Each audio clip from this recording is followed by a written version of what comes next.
கர்த்தருடைய பரிசுத்த நாமத்துக்கு மகிமை உண்டாவதாக. ஏசாயா தீர்க்கதரிசன புஸ்தகம் 6வது அதிகாரம் 1வது வசனத்திலிருந்து 10வது வசனங்கள் வரைக்கும் உள்ள இந்த வேத பகுதியிலிருந்து இன்றைக்கு நாம் ஆண்டவருடைய வார்த்தையை நாம் தியானிப்போமாக. இந்த ஆண்டு தேவன் நமக்கு கொடுத்த வாக்குத்தத்தம், கர்த்தர் உன்மேல் உதிப்பார், அவருடைய மகிமை உன்மேல் காணப்படும்.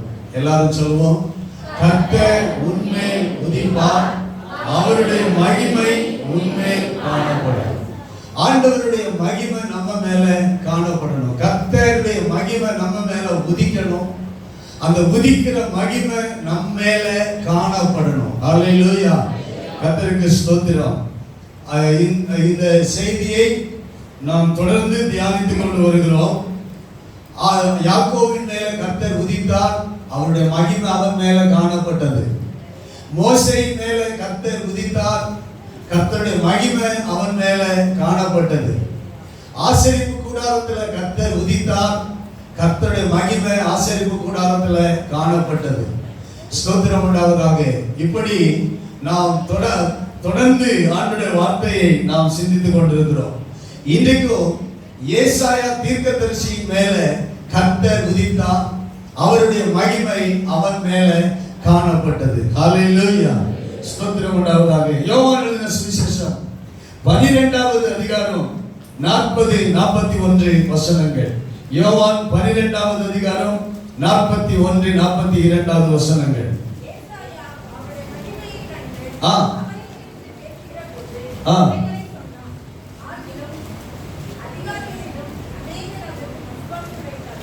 போதும். 41வது வசனம். ஏசாயா அவருடைய மகிமையை கண்டு அவரை குறித்து பேசுகிற போது இவைகளை சொன்னான் என்று ஆண்டவர் இந்த ஏசாயா, ஸ்தோத்திரம் உண்டாவதாக, 6வது அதிகாரத்துல நாம் வாசித்ததான அந்த வசனங்களை, ஸ்தோத்திர கடைசி வசனத்தை ஆண்டவர் இங்கே காண்பிக்கிறார். ஏசாயா 6வது அதிகாரம் 8, அதாவது 9, 10 வசனங்களை இந்த 40வது வசனத்திலும் சொல்லிவிட்டு 41வது வசனத்தில் சொல்லுகிறார், ஏசாயா அவருடைய மகிமையை கண்டு. ஏசாயா கர்த்தருடைய மகிமையை கண்டதை ஆண்டவரும் சாட்சி பகருகிறார். ஆண்டவர் இயேசு கிறிஸ்து அவருடைய ஊழியத்துல ஏசாயா கர்த்தருடைய மகிமையை கண்டதை சாட்சி பகருகிறார். ஹல்லேலூயா. அப்ப ஏசாயா கர்த்தருடைய மகிமையை கண்ட ஒரு மனிதன். அதைத்தான் ஏசாயா 6வது அதிகாரத்துல 1 முதல் 10 வசனங்களில நாம வாசிக்கிறோம். ஆண்டவருடைய போதும் அது வாசிக்க வேண்டாம். கர்த்தருடைய மகிமை எவ்விதமாக விளங்குகிறது என்கிறதை 3 காரியங்களை இந்த 6வது அதிகாரத்துல இன்றைக்கு நாம கவனிக்க போகிறோம். தேவனுடைய மகிமையினுடைய 3 விதங்கள். தேவனுடைய மகிமையினுடைய அந்த மகிமையை ஏசாயா கண்டான் என்று எழுதியிருக்கிறது. அந்த மகிமையை எப்படி 3 விதங்களிலே ஏசாயா காண்கிறார். உசியா ராஜா மரணம் அடைந்த வருஷத்துல ஆண்டவர் உயரமும் உன்னதமான சிங்காசனத்தின் மேல வீற்றிருக்கிறதை காண்கிறார். ஸ்தோத்திரம் உண்டாவதாக. இந்த உசியா, அவனுடைய இன்னொரு பெயர் அசரியா. கர்த்தருக்கு ஸ்தோத்திரம் உண்டாவதாக. உசியாவினுடைய இன்னொரு பெயர் அசரியா. கர்த்தருக்கு ஸ்தோத்திரம் உண்டாவதாக. அவன் 52 வருஷங்கள் அரசாட்சி செய்த ஒரு யூதாவினுடைய ராஜா. எத்தனை வருஷம்? 52 ஆண்டுகள் யூதயா தேசத்தை அரசாட்சி பண்ணி அவன் ஒரு நாள் மரித்து போனான். இந்த உசியா என்கிற அசரியா ராஜா மரித்து போனார். அவரை குறித்து 2 ராஜாக்கள் 15வது அதிகாரம் 1 முதல் 7 வசனங்களிலே நாம் வாசிக்கிறோம்.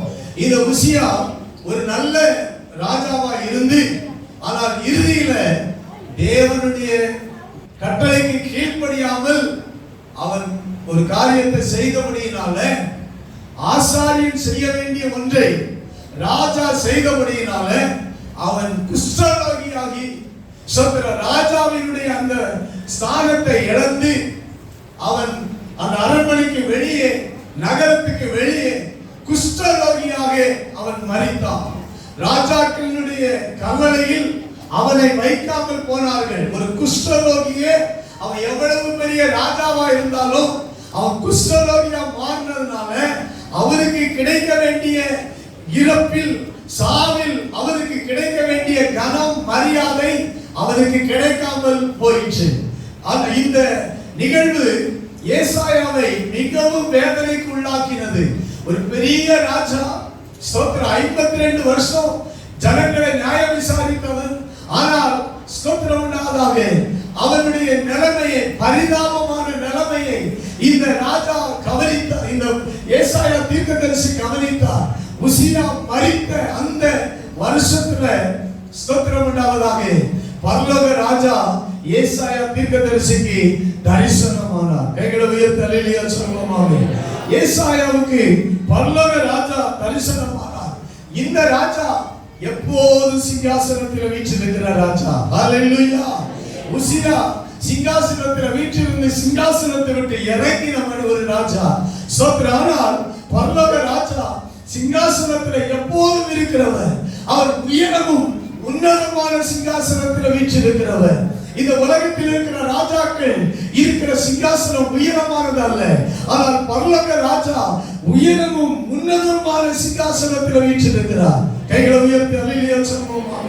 அந்த ராஜா எப்படிப்பட்டவர் என்று நாம் அவரை பார்க்கும்போது, இந்த உலகத்தில் ராஜாவை பார்த்து பழக்கப்பட்ட இந்த ஏசாயா பல ராஜாக்களை கண்டிருக்கிறார். கர்த்தருக்கு ஸ்தோத்திரம். ஏசாயா 1வது அதிகாரத்தில் யூதாவின் ராஜாக்களாகிய உசியா, யோதாம், ஆகாஸ், எசேக்கியா என்கிற இந்த 4 ராஜாக்களின் நாட்களிலே ஊழியம் செய்த ஏசாயா தீர்க்கதரிசி ஸ்தோத்திரம் பரலோக ராஜாவை காணக்கூடிய பாக்கியம் அவனுக்கு கிடைத்தது. கர்த்தருடைய நாமம் மகிமைப்படுவதாக. இந்த உலகத்தில் எத்தனை மனிதர்களை, எத்தனை ஆளுகை செய்கிறவர்களை நம்முடைய கண்கள் கண்டாலும் பரலோக ராஜாவை நம்முடைய கண்கள் காண வேண்டும். அதுதான் தேவ மகிமை. அல்லேலூயா. ராஜாவை, பரலோக தேவனை நாம் காண்கிறதுதான் மகிமையை காண்பது. அல்லேலூயா. ஆண்டவருடைய மகிமையை காண வேண்டும். ஆண்டவரை நாம் காண வேண்டும். அவர் சிங்காசனத்தின் மேலே வீற்றிருக்க கண்டேன் என்று சொல்லுகிறார். அந்த மகிமையின் 3 விதங்கள் கர்த்தருக்கு ஸ்தோத்திரம். 1வது வசனத்துல நாம வாசிக்கிறோம் 6:1. உசியா ராஜா மரணமடைந்த வருஷத்துல ஆண்டவர் உயரமும் உன்னதமான சிங்காசனத்தில் வீற்றிருக்க கண்டேன். அவருடைய வஸ்திர தொங்கலால் தேவாலயம் நிறைந்திருந்தது. அவருடைய வஸ்திர தொங்கலால் தேவாலயம் நிறைந்திருந்தது. ராஜாவை, பரலோக ராஜாவை உன்னதத்தில் பார்க்கிறார். அந்த ராஜாவினுடைய வஸ்திர தொங்கல் தேவாலயத்தில் இருந்தது. கர்த்தருக்கு மகிமை உண்டாவதாக. பரலோகத்தில் சிங்காசனத்தில் தேவன் வீற்றிருக்கிறார். அவருடைய வஸ்திரத்தினுடைய தொங்கல் எங்கே இருக்கிறது? தேவனுடைய ஆலயத்தில் இருக்கிறது, காணப்படுகிறது. அந்த வஸ்திரத்தின் தொங்கலால் தேவ ஆலயம் நிறைந்திருக்கிறது. அல்லேலூயா. தேவனுடைய மகிமையினுடைய ஸ்தோத்திரம் உண்டாவதாக. ஒரு விதம் தேவாலயம் வஸ்திர தொங்கலால் நிறைந்திருந்தது. ராஜாவினுடைய வஸ்திர தொங்கலால் நிறைந்திருந்தது. அல்லேலூயா. ஸ்தோத்திரம். பரலோகத்தில் வீற்றிருக்கிறவர், அவருடைய வஸ்திரத்தின் தொங்கல் ஆலயத்தில் இருந்தது. கர்த்தருக்கு மகிமை உண்டாவதாக. அல்லேலூயா. ஸ்தோத்திரம் உண்டாவதாக. இன்றைக்கு நாம் தேவனுடைய மகிமையை, ஸ்தோத்திரம், தேவனை பார்க்கிற நாம் அவருடைய ஆலயத்தோடு அவருடைய மகிமை சம்பந்தப்பட்டிருக்கிறது. அல்லேலூயா. அவர் சிங்காசனத்தில் வீற்றிருந்தாலும் அவருடைய வஸ்திர தொங்கல் தேவனுடைய ஆலயத்தில் இருக்கிறது. ஒரு ராஜாவின் வஸ்திரம் எப்படி இருக்கும்னா தொங்கல் உள்ள வஸ்திரமாக இருக்கும். அந்த ராஜாவினுடைய வஸ்திரம் தேவ ஆலயத்தில் நிறைந்திருந்தது. கர்த்தருக்கு ஸ்தோத்திரம். இன்றைக்கும் ஆண்டவர் ராஜாவினுடைய வஸ்திரம் இந்த ஆலயத்தில் உண்டு. கைகளை உயர்த்தி அல்லேலூயா சொல்லுவோமாக. ஆமென். ராஜா மரித்தார், ஆனால் உயிருள்ள ராஜா இருக்கிறார் என்பதை தேவன் காண்பித்தார். கைகளை உயர்த்தி அல்லேலூயா சொல்லுவோம். அல்லேலூயா. ஸ்தோத்திரம் உண்டாவதாக. உயிருள்ள ராஜா இருக்கிறார். அதனால அவருடைய வஸ்திர தொங்கலினால தேவ ஆலயம் நிறைந்திருந்தது. இது கர்த்தருடைய மகிமை. ஆண்டவருடைய மகிமையை காணும்போது தேவ ஆலயத்தில் பார்க்கிறவர்களா இருக்கிறோம். அல்லேலூயா. கர்த்தருக்கு ஸ்தோத்திரம் உண்டாவதாக. ஒரு மனிதன் தேவனை பார்க்கிறான் என்றால் அவர் எங்கே அவருடைய மகிமையை பார்க்கிறான்? அவருடைய ஆலயத்தில் அவருடைய வஸ்திர தொங்கலை பார்க்கிறான். அல்லேலூயா, கர்த்தருக்கு ஸ்தோத்திரம். இரண்டாவது அவருடைய மகிமையின் அந்த இரண்டாவது விதம் மூன்றாவது வசனத்துல வாசிக்கிறோம். மூன்றாவது வசனத்துல ஒருவரை ஒருவர் நோக்கி சேனைகளின் கர்த்தர் பரிசுத்தர் பரிசுத்தர், பூமி அனைத்தும் அவருடைய மகிமையால் நிறைந்திருக்கிறது.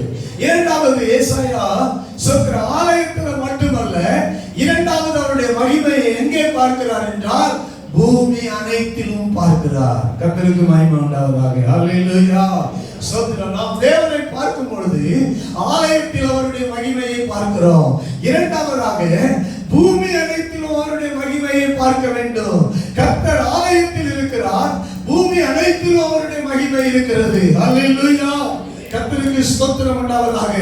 பரலோக ஆராதனை, இன்னைக்கு நான் கேருபீன் சேராபீனை பற்றி பேச வரல. ஆனா பரலோகத்துல ஒரு ஆராதனை நடந்த போது பூமியில கர்த்தருடைய மகிமையை காண முடிந்தது.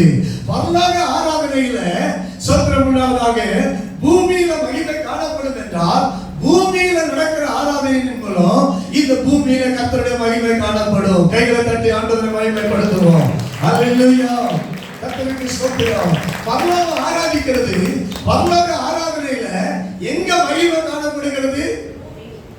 பூமியில மகிமை காணப்படுகிறது. பரலோக ஆராதனையில் பூமியில மகிமை காணப்படுகிறது. இன்றைக்கும் நாம் பூமியில ஆராதிக்கிறோம். இன்றைக்கு பரலோகத்திலும் மகிமை காணப்படுகிறது, பூமியிலும் மகிமை காணப்படுகிறது. தேவ ஆலயத்திலும் மகிமை காணப்படுகிறது, பூமியிலும் மகிமை காணப்படுகிறது.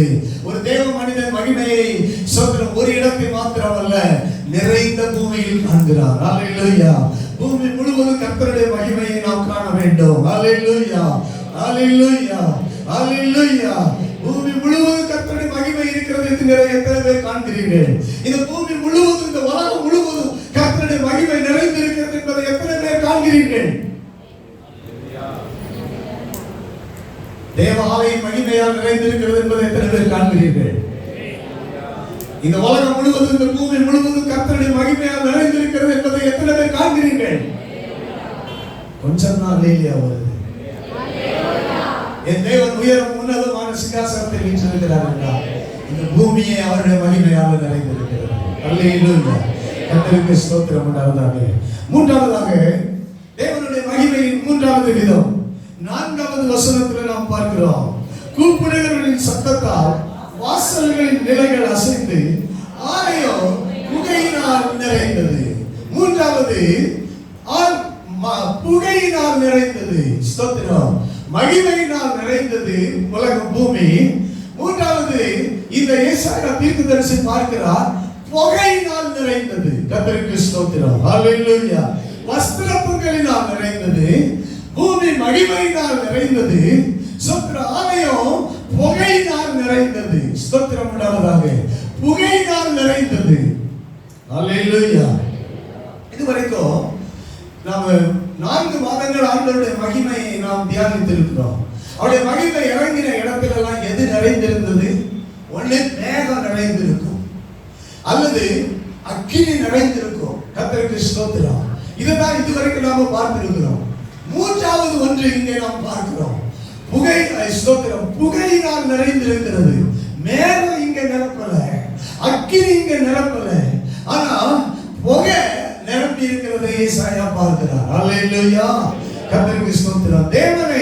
தேவனுடைய மகிமையை நாம் பார்க்கும்போது புகையினால் நிறைந்திருக்கிறதை, தேவனுடைய ஆலயம், தேவாலயம் புகையினால் நிறைந்திருக்கிறதை பார்க்கலாம். கர்த்தருக்கு மகிமை உண்டாவதாக. அல்லேலூயா, ஸ்தோத்திரம். மகிமையின் இன்னொரு விதம் புகை. அல்லேலூயா, அல்லேலூயா, ஸ்தோத்திரம் உண்டாய். வெளிப்படுத்துற விசேஷம் 8வது அதிகாரம் 4வது வசனத்துல நாம் வாசிக்கிறோம். வெளிப்படுத்தல் 8:4. பரிசுத்தவான்களுடைய ஜெபங்களோடு தூப வர்க்கத்தின் புகையானது தேவனுக்கு முன்பாக எழும்பிற்று. என்ன புகை? என்ன தூப வர்க்க புகை? பரிசுத்தவான்களின் ஜெபங்களாகிய புகை தேவனுக்கு முன்பாக எழும்பிற்று. ஸ்தோத்திரம் உண்டாவதாக. இதான் மகிமை. அல்லேலூயா. புகை எழும்பணும். ஸ்தோத்திரம். மகிமை காணப்பட புகை எழும்பணும். அது பரிசுத்தவான்களின் ஜெபங்களாகிய அந்த தூப வர்க்கத்தின் புகை பரலோகத்துல அவருடைய ஆலயத்துல எழுப்பினதை ஸ்தோத்திரம் உண்டா யோவான் பார்க்கிறார். வெளிப்படுத்தல் 15வது அதிகாரம் 8வது வசனத்துல ஒரு புகையை பார்க்கிறோம். வெளிப்படுத்தல் 15வது அதிகாரம் 8வது வசனம். அப்பொழுது தேவனுடைய மகிமையினாலும் அவருடைய வல்லமையினாலும் புகை சொல்லுவோம். மகிமையும் வல்லமையும் சேரும் போது அங்கே என்ன நடக்கிறது? புகை எழும்புகிறது, புகை எழும்புகிறது. தேவனுடைய மகிமையினாலும் வல்லமையும் அங்கே காணப்பட்டு அந்த புகை, அந்த பரலோக தேவ ஆலயத்துல ஒரு புகை எழும்புகிறது. அல்லேலூயா, கர்த்தருக்கு ஸ்தோத்திரம் உண்டாவதாக. இங்க ஏசாயா 6வது அதிகாரத்துல ஸ்தோத்திரம் பரலோக பலிபீடத்துல அக்கினி எரிகிறது, அதனால புகை எழும்புகிறது. அல்லேலூயா சொல்லுவோம். அல்லேலூயா. பரலோகத்துல ஒரு பலிபீடம் உண்டு. அந்த பரலோக பலிபீடத்துல என்ன செய்கிறது? அக்கினி எரிகிறது, நெருப்பு தழல் இருக்கிறது. நெருப்பு தழல் இருந்தா என்ன இருக்கும் சொல்லுங்க? நெருப்பு தழல் இருந்தா என்ன இருக்கும் சொல்லுங்க? புகை இருக்கும். தழல் எங்க கிடக்கும்? நெருப்பு எங்க இருக்கும்? நெருப்பு தழல் எங்க இருக்கும்? அங்க என்ன வரும்? புகை அந்த நெருப்பு தழல்ல இருந்து வரும். ஸ்தோத்திரம் உண்டாவதாக. அதைத்தான் இங்க ஏசாயா தீர்க்கதரிசி பார்க்கிறார். ஸ்தோத்திரம் உண்டா, புகை நிறைந்திருப்பதை பார்க்கிறார். பரலோக பலிபீடத்தில் நெருப்பினால் உண்டான புகை. கர்த்தருக்கு ஸ்தோத்திரம்.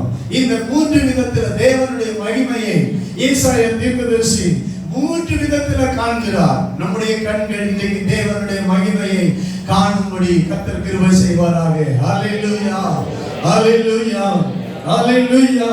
கர்த்தருக்கு ஸ்தோத்திரம். இந்த பரலோக தேவனுடைய மகிமையை காணும்போது ஏசாயா தீர்க்கதரிசியில் ஏற்பட்ட கர்த்தர் அவன் மேல் உதித்த போது, கர்த்தருடைய மகிமை அவன் மேல் காணப்பட்ட போது, ஏசாயா தீர்க்கதரிசியினிடத்தில் காணப்பட்ட மாற்றங்களை நாம் தொடர்ந்து கவனிக்க விரும்புகிறேன். கர்த்தருக்கு ஸ்தோத்திரம். அல்லேலூயா. மாற்றங்கள். ஸ்தோத்திரம். கண்கள் திறக்கப்பட்டது. பரலோகத்தின் மகிமையை, ராஜாவின் மகிமையை அவன் காண்கிறான். கண்ட உடனே அவனுக்குள் ஏற்பட்ட மாற்றங்கள். கர்த்தருக்கு ஸ்தோத்திரம் உண்டாவதாக. முதல் மாற்றம் என்ன? ஐயோ, ஸ்தோத்திரம், நான் அதமானேன். 5வது வசனம். ஐயோ, அப்பொழுது நான் இந்த புகையினால் நிறைந்திருந்த போது, வஸ்திரத்தின் தொங்கலால் தேவாலயம் நிறைந்திருந்த போது ஐயோ நான் அதமானேன் என்று சொல்லவில்லை. பூமி கர்த்தருடைய மகிமையினால் நிறைந்திருக்கிறது என்று சொல்லும் போது ஐயோ நான் அதமானேன் என்று சொல்லவில்லை. புகையினால் நிறைந்த போது ஏசாயா தீர்க்கதரிசி சொன்னான், அப்பொழுது ஐயோ நான் அதமானேன், நான் செத்தேன் அப்படின்னா. கர்த்தருக்கு ஸ்தோத்திரம். புகை எங்க வருதோ பயம் வருமா வராதா சொல்லுங்க? புகை வந்துச்சு, ஐயோ நான் அதமானேன், நான் செத்தேன் அப்படின்னா. ஐயோ நான் அதமானேன். கர்த்தருக்கு ஸ்தோத்திரம். இதே காரியத்தை வெளிப்படுத்துற விசேஷம் 1வது அதிகாரம் 17வது வசனத்துல அப்போஸ்தலனாகிய யோவான் பத்ம தீவிலே நாடு கடத்தப்பட்ட போது அங்கே கர்த்தருடைய மகிமையை கண்ட போது அவன் செத்தவனை போல விழுந்தேன் என்று எழுதி இருக்கிறது. செத்தவனை போல என்ன செய்தான்? விழுந்தான். ஐயோ செத்த, அவ்வளவுதான், விழுந்துட்டான். கர்த்தருக்கு ஸ்தோத்திரம் உண்டாவதாக. ஐயோ நான் அதமானேன். ஏசாயா தீர்க்கதரிசி விழுந்தான், நான் செத்தேன் என்று விழுந்தான். புகையில இனி நான் இந்த புகை என்ன பண்ணிடும், என்ன பண்ணுவோம் தெரியாது, நான் செத்தேன், விழுந்தேன் என்று ஆண்டவருடைய சமூகத்தில் விழுகிறான். செத்தேன் என்று சொல்கிறான். சொல்ற கதை இருக்கிறான். ஐயோ, ஹல்லேலூயா. தேவனுடைய பிள்ளைகளுடைய வாழ்க்கையில ஒரு மாற்றம் வருவதற்கு எதில் ஆரம்பிக்கணும்னா ஐயோ என்கிறதுல ஆரம்பிக்கிறது. கைகளை உயர்த்தி ஆமென் சொல்லுவோமாக. ஹல்லேலூயா, ஹல்லேலூயா. இன்னைக்கு அல்லேலூயா என்கிறதுல ஒரு மாற்றம் வரக்கூடாது, ஐயோ என்பதுல ஒரு மாற்றம் வரணும். சொல்லுங்க, சொல்லுங்க. இன்னைக்கு நம்ம தான் அல்லேலூயா அல்லேலூயா சொல்லிட்டு மாறாமலே இருக்கிறோம். ஸ்தோத்திரம். வாழ்க்கையில மாற்றம் வரணும்னா நமக்கு என்ன வரணும்? ஐயோ. கர்த்தருக்கு ஸ்தோத்திரம். தேவனுடைய மகிமையை பார்க்கும்போது அல்லேலூயா அல்லேலூயா. ஆனா தேவனுடைய மகிமையை பார்க்கும்போது ஏசாயா ஐயோ. நம்முடைய வாழ்க்கையில ஸ்தோத்திரம் உண்டாவதாக. ஐயோ என்று நாம் ஒரு மாற்றத்தை ஆண்டவர் எதிர்பார்க்கிறார். நம்முடைய வாயில இன்னைக்கு நிறைய பேர் நான் மகிமை கண்டேன், மகிமை கண்டவன என்ன சொல்றாங்க? மகிமை கண்டவன என்ன சொல்றாங்க? சொல்லுங்க. என்ன சொல்றாங்க? ஆய திறக்க மாட்டேங்குது. அல்லேலூயா. அந்த வார்த்தைக்கு தான் நல்லா அல்லேலூயா சொல்லுவாங்க. ஏன்னா நான் மகிமையை கண்டேன் அப்படி பூரிச்சு அல்லேலூயா அப்படி. அதான் ஐயோன்னு சொல்ற மனுஷன் தான் மகிமையை கண்டா ஐயோ அப்படின்னு சொல்றவன் தான் உண்மையான மனிதன். கைகளை உயர்த்தாமே சொல்லுங்க. அதான் மாற்றம் அடைந்த மனிதன். கர்த்தருக்கு ஸ்தோத்திரம். கரங்களை உயர்த்தாமே சொல்லுவோம். சபையில தேவனுடைய பிள்ளைகள் இன்றைக்கு நமக்குள்ள ஸ்தோத்திர மகிமையை காண்கிற நமக்குள்ள ஒரு மாற்றத்தை ஆண்டவர் எதிர்பார்க்கிறார். எத்தனை வருஷம் சபைக்கு வந்துட்டு போனாலும், எத்தனை வருஷம் ஆண்டவர் ஆராதிச்சுட்டு போனாலும், ஐயா உடனே ஆண்டவர் இந்த ஆலயத்துக்கு நான் வந்தேன், அவர் மகிமையை நான் அப்படியே உணர்ந்தேன், அவர் மகிமை அப்படியே நான் பிரசன்னத்தை உணர்ந்தேன், ஆண்டவர் என்னை தொட்டாரு. நீ தொடும் முன்னாடி உன் வாழ்க்கையில உன் பரிதாப நிலைமையை உணர வேண்டும். கையில் உயர்த்தி ஆமென் சொல்லுவாங்க. அல்லேலூயா. இந்த இடத்துல வந்திருக்கிற யாரும் ரொம்ப சுத்தமா வரல. கர்த்தருக்கு ஸ்தோத்திரம். அப்படிதானே? ஸ்தோத்திரம். எல்லாரும் ஒரு பரிதாபமான நிலைமைகளோட தான் நாம வந்திருக்கிறோம். ஸ்தோத்திரம் உண்டாவதாக. எல்லாருடைய வாழ்க்கையும் ஸ்தோத்திரம் உண்டாவதாக. ஒரு பெரிய பரிசுத்தத்தோட, ஒரு பெரிய தகுதியோட நான் தேவ சமூகத்தில் நிற்பதற்கு பாத்திரவான் என்கிற நிலைமையில் நாம் இங்கு வரவில்லை. நாம் இங்கே நிற்பதற்கு பாத்திரவான் அல்ல என்கிற நிலைமையில் தான் நாம் இங்கே வந்திருக்கிறோம். கர்த்தருக்கு ஸ்தோத்திரம் உண்டாவதாக. தேவனுடைய மகிமையை நாம் இங்கே காணும் போது ஐயோ நான் அதமானேன் என்கிற நிலைமையில் நம்மை ஆண்டவருடைய பாதத்தில் அர்ப்பணிக்க செத்தவனை போல விட கர்த்தர் நம்முடைய வாழ்க்கையில் ஒரு மாற்றத்தை ஆண்டவர் தர விரும்புகிறார். அல்லேலூயா, அல்லேலூயா. ஐயோ நான் அதமானேன் என்று சொல்லிவிட்டு அடுத்த அவன் வார்த்தை அவன் சொல்லுகிறான், நான் அசுத்த உதடுகள் உள்ள மனுஷன். நான் அசுத்த உதடுகள் உள்ள மனுஷன். ஹல்லேலூயா. கவனிக்கிறீங்களா? ஸ்தோத்திரம். அசுத்த கையுள்ள மனுஷன் என்று சொல்லவில்லை, அசுத்த கால் உள்ள மனுஷன் என்று சொல்லவில்லை, அசுத்த எண்ணம் உள்ள மனுஷன் என்று சொல்லவில்லை, அசுத்த இருதயம் உள்ள மனுஷன் என்று சொல்லவில்லை. இதிலெல்லாம் சுத்தம் இருந்துச்சு. ஆனால் அவன் எதை பார்க்கிறான்? தன் வாழ்க்கையில் நான் அசுத்த உதடுகள் உள்ள மனுஷன் என்று பார்க்கிறான். கரங்களை உயர்த்தி ஆமென் சொல்லுங்களேன். ஹல்லேலூயா.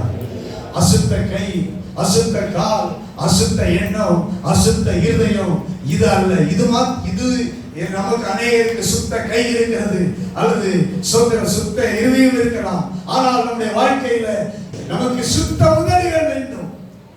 ஏசாயா அசுத்த உதடுகள் உள்ள மனுஷன், நான் அசுத்த உதடுகள் உள்ள மனுஷன். எல்லா மனுஷனும் அசுத்த உதடுகள் உள்ள. ஒத்துக்கிறீங்களா? ஹல்லேலூயா. நம்ம எல்லா உதடும் அசுத்தமா தான் இருக்கு. அசுத்த உதடுகள் உள்ள மனுஷன்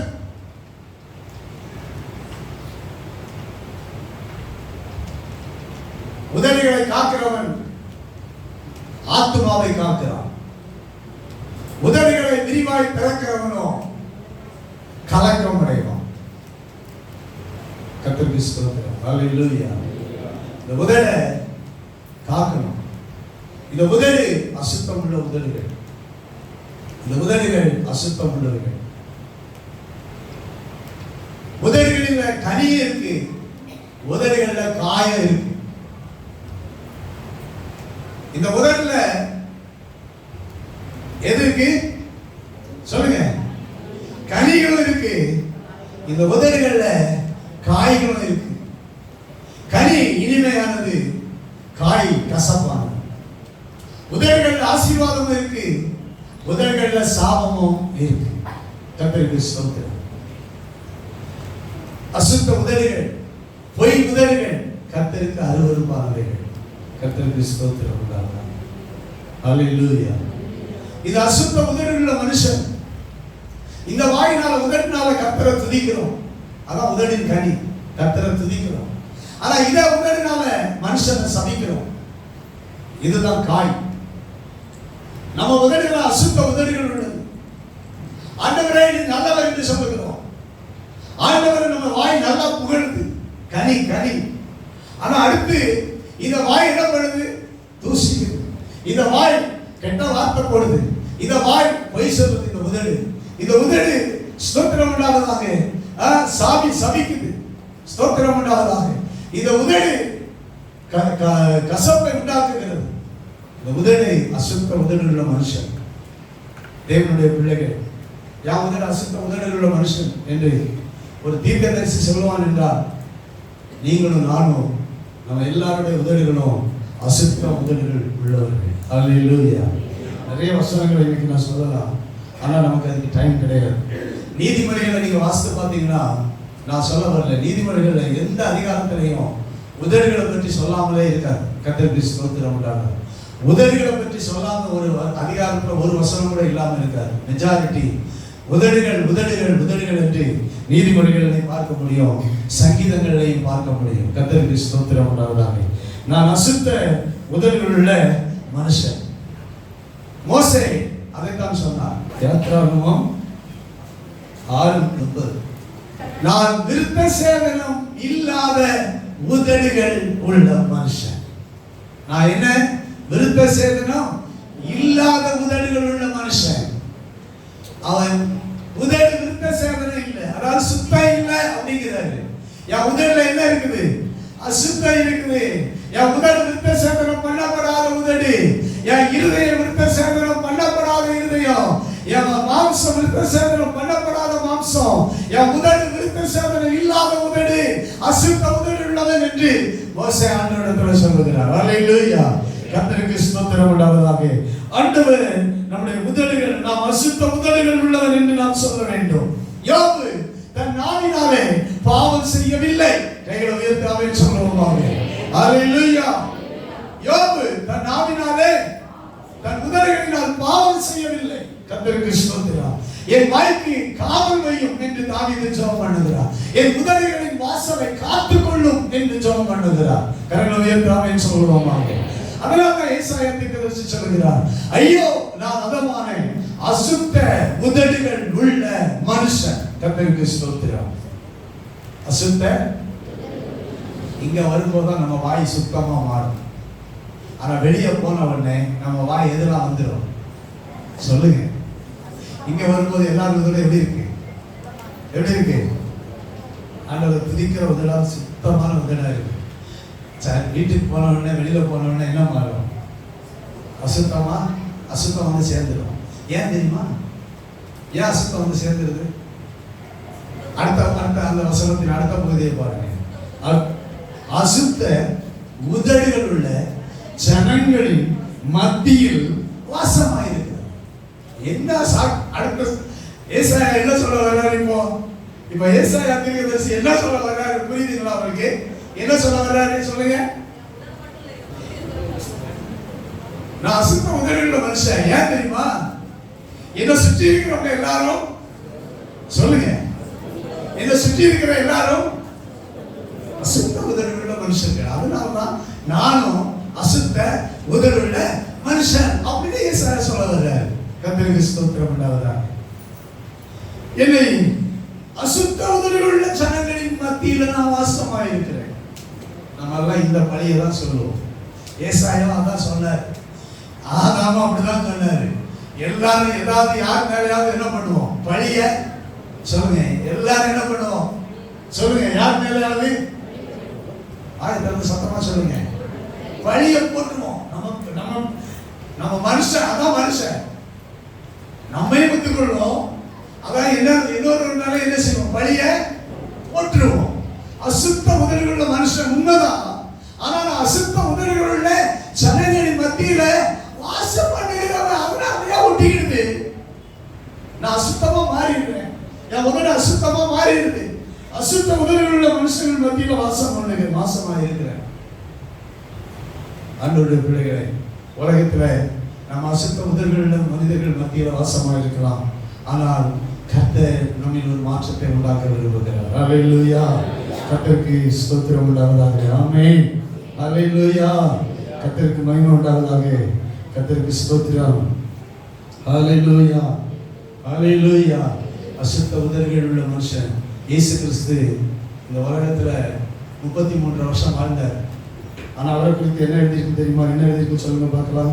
கர்த்தருக்கு ஸ்தோத்திரம் உண்டாவதாக. எபிரேயர்கள் தானே நிருபம் 7வது அதிகாரம் எபிரேயர் 7:26 நம்ம வாசிக்கிறோம், அவர் பாவிகளுக்கு விலகினவர். அசுத்த உதடுகள் உள்ள மனுஷர்கள் மத்தியில் இயேசு வாழ்ந்தாலும் அவர் உதடுகள் அசுத்தம் அடையவில்லை. அவர் பாவிகளுக்கு விலகினவராக இருந்தார். கைகளை உயர்த்தி எல்லாரும் அல்லேலூயா சொல்லுவோமா? அல்லேலூயா. அவர் அசுத்த உதடுகள் அவருக்கு வரவில்லை. ஏனென்றால் அவர் பாவிகளுக்கு விலகினவர். பாவிகளுக்கு யார் விலகிறாங்களோ அவங்க அசுத்த உதடுகள் உள்ள மனிதர்கள் மத்தியில் வாசம் அடைகிறேன் என்று சொல்ல முடியாது. அல்லேலூயா. கர்த்தருக்கு மகிமை உண்டாவதாக. சங்கீதம் 12வது சங்கீதத்தை ஒரு நிமிஷம் நாம் திருப்பிக் கொள்வோமாக. 12வது சங்கீதத்தில் ஸ்தோத்திரம். அசுத்த உதடுகள் உள்ள மனுஷன், அசுத்த உதடுகள் உள்ள மனுஷர்கள் மத்தியில் வாசம் பண்ணுகிறேன் என்று சொல்லுகிறார். 12வது சங்கீதம் 1வது வசனத்திலிருந்து, இரட்சியின் கர்த்தாவே, பக்தி உள்ளவர் அச்சு போகிறார், உண்மை உள்ளவர்கள் மனமுத்திரன் குறைந்திருக்கிறார்கள், அவரவர் தங்கள் தோழரோடு பொய் பேசுகிறார்கள், இச்சக உதடுகளால் இருமனதாய் பேசுகிறார்கள். இச்சகம் பேசுகிற எல்லா உதடுகளையும் பெருமைகளை பேசுகிற நாவையும் கர்த்தர் அறுத்து போடுவார். அவர்கள் எங்கள் நாவுகளால் மேற்கொள்ளுவோம், எங்கள் உதடுகள் எங்களுடையது, யார் எங்களுக்கு ஆண்டவர் என்று சொல்லுகிறார்.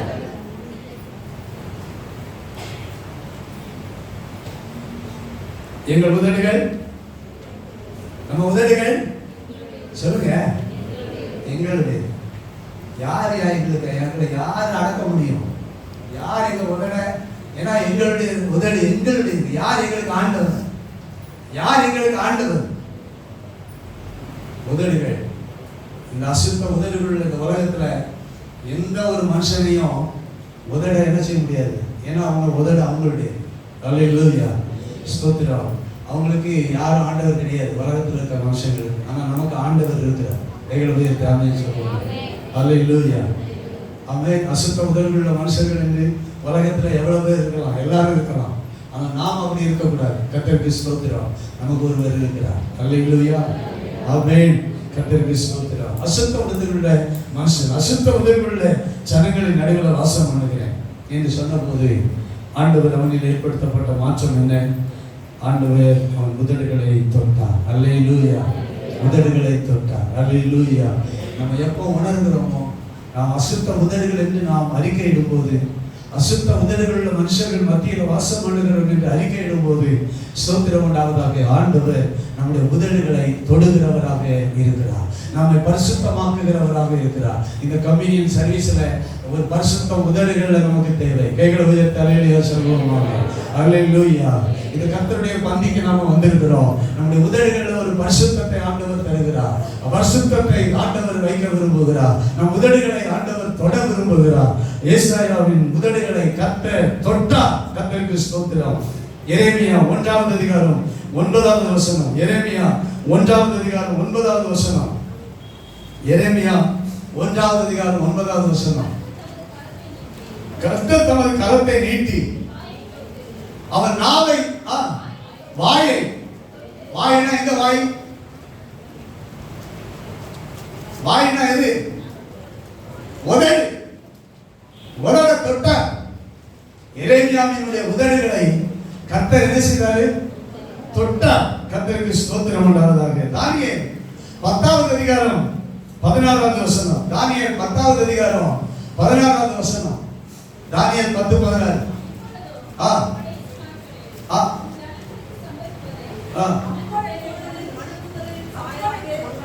அப்பொழுது மனுபுத்திரன் சாயலான ஒருவன் என் உதடுகளை தொட்டான். அல்லேலூயா சொல்லுங்க. தானியேலுடைய உதடுகளை கர்த்தர் தொட்டார். எரேமியாவின் உதடுகளை கர்த்தர் தொட்டார். ஏசாயாவின் உதடுகளை கர்த்தர் தொட்டார். நம்முடைய உதடுகளை கர்த்தர் தொடுவாராக. அல்லேலூயா, அல்லேலூயா, அல்லேலூயா. ஸ்தோத்திரம். ஏசாயாவின் உதடுகளை கர்த்தர் தொட்டார். கர்த்தருக்கு ஸ்தோத்திரம் உண்டாவதாக. உதடுகள் தொடப்பட்டது. அவன் பரிசுத்தம் உள்ள உதடுகளாக, அசுத்த உதடுகள் உள்ளவன் பரிசுத்தம் உள்ள உதடுகளாக மாறினார். கர்த்தருடைய நாமம் மகிமைப்படுவதாக. பரிசுத்தம் உள்ள உதடுகளாக மாறாவிட்டால் தேவனுடைய சத்தத்தை நம்முடைய காதுகள் கேட்காது. கைகளை உயர்த்தி ஆமென் சொல்லுவோம். நம்முடைய கண்கள் காணலாம், கண்கள் கண்டது. ஆனால் அவனுடைய உதடுகள் எப்பொழுது தொடப்பட்டதோ அப்பொழுதுதான் அவன் காதுகளில் கர்த்தருடைய சத்தம் கேட்டது.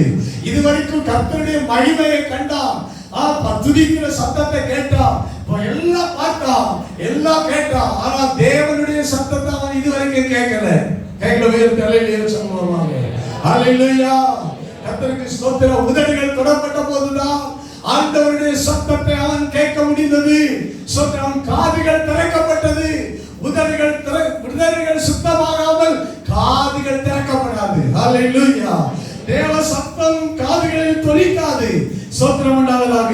இந்த 6வது அதிகாரத்தில் நாம் பார்க்கிறோம், கர்த்தருக்கு ஸ்தோத்திரம். தொட்டு உன் அக்கிரமம் நீ 7வது வசனத்தில் 6:7 ஒருவன் பலிபீடத்திலிருந்து தன் கையில் பிடித்த குறட்டால் ஒரு நெருப்பு தளரை எடுத்து இறங்கிடத்தில் பறந்து வந்து அதனாலே வாயை தொட்டு, இதோ உன் உதடுகளை தொட்டதினால் உன் அக்கிரமம் நீங்கி உன் பாவம் நிவர்த்தி ஆனது என்றார். இதுக்கு பிறகுதான் ஆண்டவருடைய சத்தத்தை கேட்கிறான்.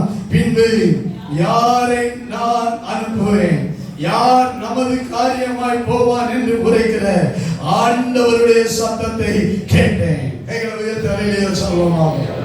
இதுவரைக்கும் கேட்ட சத்தம் வேற.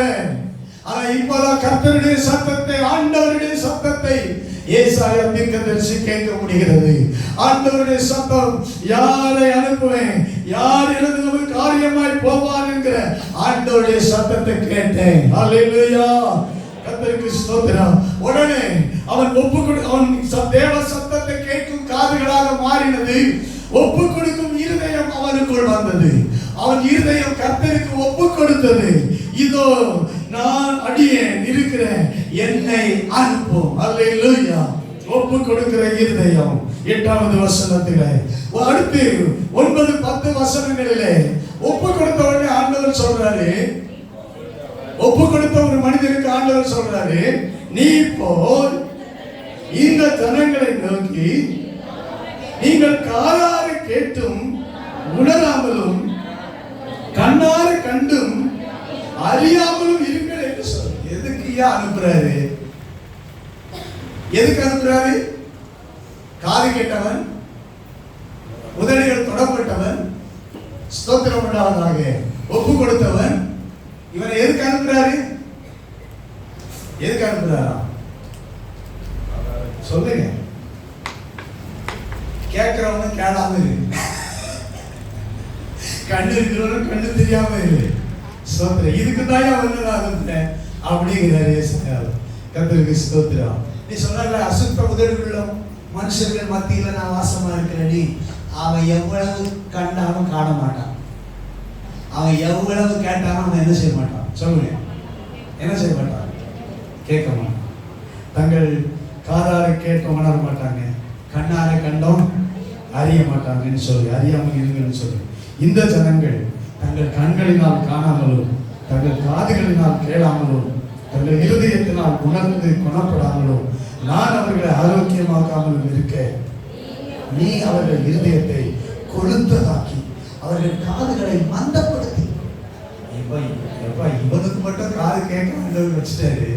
இப்ப சொல்றாரு, நீ மற்றவன் காதெல்லாம் என்ன பண்ணு, மற்றவன் காதெல்லாம் என்ன பண்ணு, மந்தாமுக்கி மந்தப்படுத்து. அவன் செவிட மாதிரி போட்டான். சோத்திரம். கேட்டாலும் அவனுக்கு என்ன செய்யாது? சொல்லுங்க, கேட்க மந்தப்படுத்தி இருதயத்தை கொழுந்ததாக்கி காதுகளை மந்தப்படுத்தி அவர்கள் கண்களை மூடி போடும். இதுதான் ஏசாயாவுக்கு யார் அனுப்புவேன்னு சொல்லிட்டு ஏதோ அடியேன் இருக்கிறேன், என்ன அனுப்புவோம்? அவனுக்கு கொடுத்த வேலையே என்னன்னா, நீ போய் இருக்கிறதெல்லாம் மூடி போடு. ஸ்தோத்திரம். அல்லேலூயா. இதைத்தான் ஆண்டவர் யோவான் 12வது அதிகாரம் 41வது வசனம். யோவான் 12:41. யோவான் 12:41. ஏசாயா அவருடைய மகிமையை கண்டு இவைகளை சொன்னான். எவைகளை சொன்னான்? அதுக்கு முன்ன சொல்லுங்க, எவைகளை சொன்னான்? 40வது அவர்கள் கண்களினால் காணாமலும் இருதயத்தினால் உணராமலும் குணப்படாமலும் இருக்கும்படிக்கு நான் அவர்களை ஆரோக்கியமாக்காமலும் இருக்கும்படிக்கும் அவருடைய கண்களை அவர் குருடாக்கி அவர்கள் இருதயத்தை கடினமாக்கினார். ஆண்டவர் எவ்வளவு பிரசங்கம் பண்ணி பார்த்தார் 3 வருஷம். ஆனா நிறைய பேருடைய கண்கள் குருடாதான் இருந்துச்சு. இதுதான் ஆண்டவர் சொன்னார். நிறைய பேர் அவரை விசுவாசிக்கிறார். அதனாலதான் இந்த வசனத்தை சொன்னார். அவர் அற்புதம் செஞ்சிருந்தோம், அநேகர் அவர் என்ன செய்யற விசுவாசிக்கிறார். அப்பதான் இந்த வசனத்தை ஆண்டவர் இங்கே எடுத்து சொல்கிறார். தீர்க்கதரிசி இதனாலதான் சொன்னார், ஸ்தோத்திரம் உண்டாவதாக. ஏசாயா தீர்க்கதரிசி இதைதான் சொன்னார், மகிமையை கண்டு இவைகளை குறித்து பேசுகிறார் போது, அவரை குறித்து பேசுகிற போது இவைகளை சொன்னான் என்று சொல்லுகிறார். கர்த்தருடைய ஸ்தோத்திரம். இன்னைக்கு சபைக்குள்ள இருக்கிறவர்களுடைய கண்கள் திறக்கப்படுவதாக. அல்லேலூயா. சபைக்குள்ள இருக்கிறவருடைய உதடுகள் தொடப்படுவதாக. அல்லேலூயா. சபைக்குள்ள இருக்கிறவருடைய காதுகள் திறக்கப்படுவதாக. அல்லேலூயா. சபைக்குள்ள இருக்கிறவருடைய இருதயங்கள் உணர்த்தப்படுவதாக. அல்லேலூயா. வெளியில் இருக்கிறவங்களுக்கு பிரச்சனை கிடையாது. ஆனால் நாம் மாறி நம்முடைய வாழ்க்கையில் மாற்றங்கள் வந்தால் கர்த்தருக்கு ஸ்தோத்திரம், தெய்வ மகிமை கடைசி வரைக்கும் நிலைச்சிருக்கும். அல்லேலூயா. ஆமென், ஆமென், ஆமென். கர்த்தருடைய நாமத்துக்கு மகிமை உண்டாவதாக. கர்த்தர் உங்கள் மேல உதிப்பார். அவருடைய மகிமை உங்க மேல காணப்படும். கர்த்தருடைய மகிமை உங்க மேல காணப்படும். இதை காணப்படணும்னா நம்மிலே மாற்றங்கள் இருப்பதாக. மாற்றங்கள் ஸ்தோத்திரம் உதடுகளில் இருப்பதாக. அல்லேலூயா. வாழ்க்கையில் மாற்றங்கள் நம்முடைய வாழ்க்கையில எப்போதும் வருவதாக.